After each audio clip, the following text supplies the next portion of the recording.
ฮียนเราก็มีมองนั่งเนาะพี่น้องเป็นน้ำหอมมันก็หอมก็เอาเนาะพี่น้องเนาะนั่งอยู่นี่เนาะจากเมื่อใดเขาไปเที่ยวทงไฮทงหน้าเนาะพี่น้องเนาะวันนี้เขาก็สิมาตอบคอมเมนต์เด้อพี่น้องเด้อถ้าผู้หญิงดูผู้ชายดอกแต่เพิ่นว่าผมคักบอกเพิ่นว่าผมคักเพิ่นว่าได้เพิ่นสังเกตคอยแต่งโตพี่น้องเพิ่นว่าข่อยนี่นะใส่เสื้อคลุมปานใดก็เห็นหัวนมคือเก่าว่าซั่นเพิ่นว่าเพิ่นเห็นหัวนมข่อยใส่เสื้อคลุมปานใดหัวนมกับโผล่เพิ่นว่าข่อยทำมาใส่เสื้อกันในเพิ่นว่าข่อยนะจากคนมาใส่เสื้อกันในเนาะพี่น้องว่าก็ว่าซะเด้อว่าขอโทษเอฟซีน้ำลาย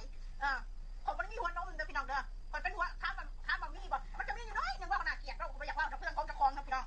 ข่อยเป็นคนบ่มีหัวนมต่อมันสิเห็นได้จังได๋ว่าแม้แต่ใส่เสื้อแม้แต่ข่อยใส่เสื้อบ่ใส่เสื้อกันในนี่นมข่อยนี่นะมันยังบ่ได้มีหัวเป็นโผล่มาแบบนี้พี่น้อง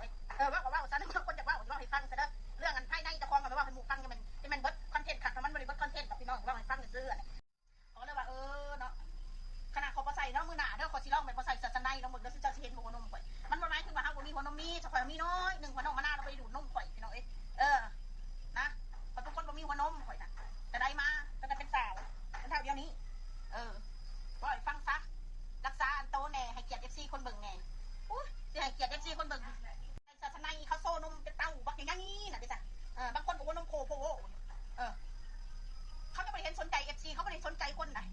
คนเฮาการแต่งตัวน่ะมันอยู่ที่เขาเอิ้นหยังล่ะ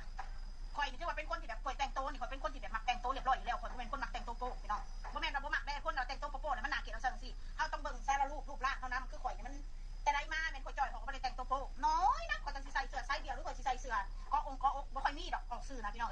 แต่ว่าขาสั้นเนี่ยข่อยใส่อยู่ขาสั้นนี่